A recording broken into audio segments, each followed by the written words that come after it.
Yo! It's me, Antikenyo nga vlogger. So today po ay August 20 at tayo ay merong graduation. So tara, road trip tayo papunta sa venue.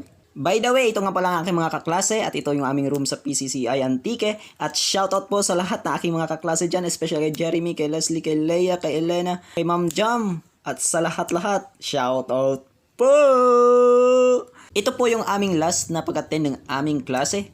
At pagkalipas po ng ilang minuto na aking pagbiyahe, sunod sa jeep na sinasakyan aking mga kaklase, narating na po namin ang Vista Paloma. Ayan, at pababa na po sa jeep yung aking mga kaklase.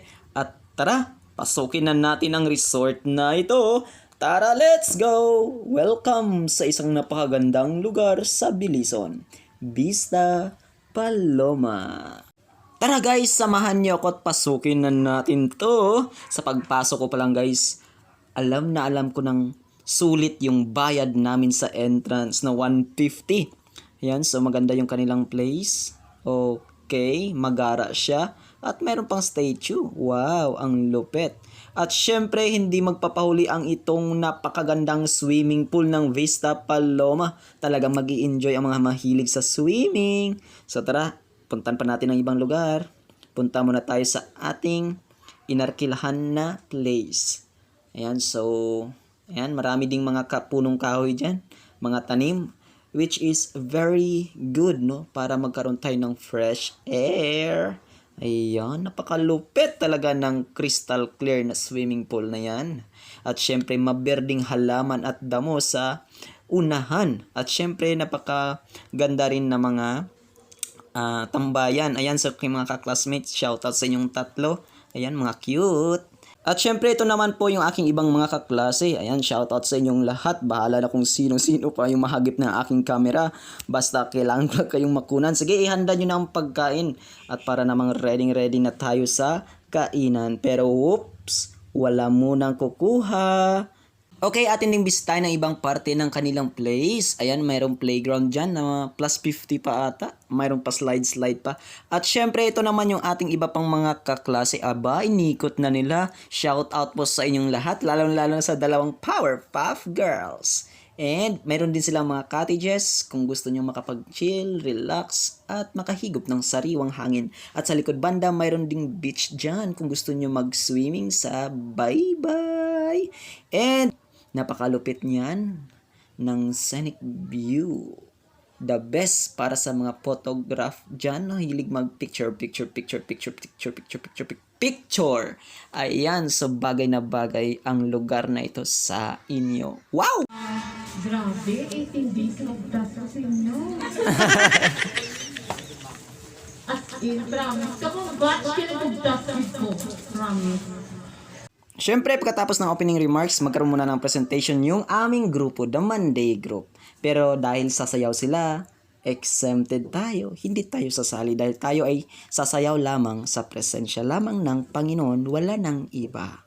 Okay, so panoorin na lang natin sila.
ganyan.